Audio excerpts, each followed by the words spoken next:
just cover this real quick here. Doing the Studebaker Champ, and just going to show you almost every Fender was kind of done the same way years ago, but there's some dents in here that need to be pounded out, but they're not real bad. Probably this one like a hail dent sort of thing.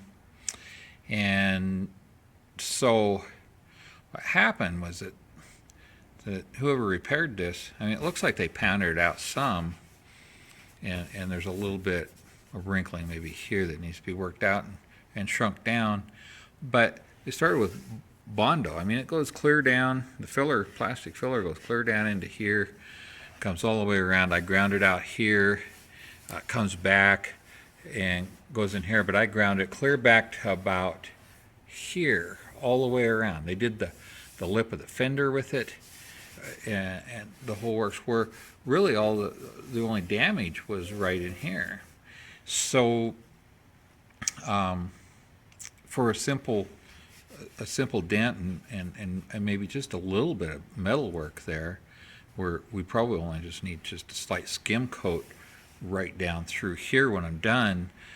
They used well over ½ an inch thick a filler, just molding it all in, and I'm not quite sure why. Now there's another piece that's surrounds the grill that comes down and meets into this, and they actually had it pushed inward and sort of bent right in this section right here to get it to meet up with all that Bondo they put in.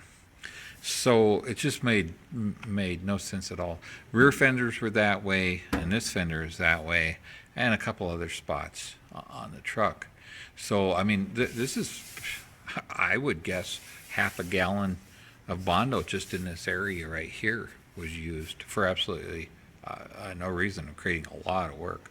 I just thought I'd show that to you. It's interesting looking at some of this. I think it was professionally done because it was well sculpted, and it matched in really well. Okay, here is the fender. I ground all that filler out, and I pounded out the dent, used my shrinking hammer, shrunk the metal. Looks like what they'd done is they'd taken this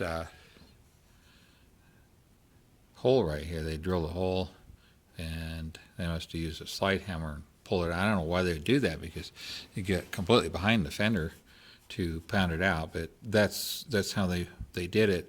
But what happened was, when they did that, it pulled the fender and the dent further out from the rest of the fender. So then they had to kind of try to match all that in. So I got it all pounded back down where it belongs, shrunk this metal up through here because it was really stretched. And now I just weld this hole shut, and I should have it. What happens is, whenever you have a dent, and I'm guessing the dent probably went from like across here, and this was probably the furthest in, and people think, a lot of people think you need to go to the deepest point of the dent, pull it out, which is exactly opposite what you should do.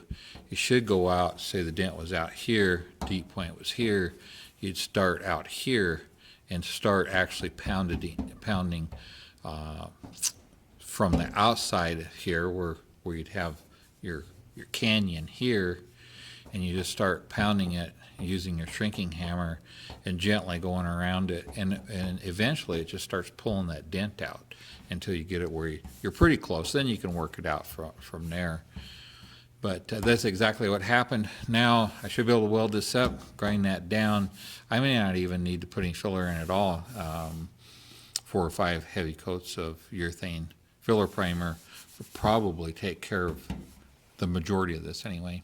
So thanks for looking at this, and I'll come back and show you a few other spots on this in another video.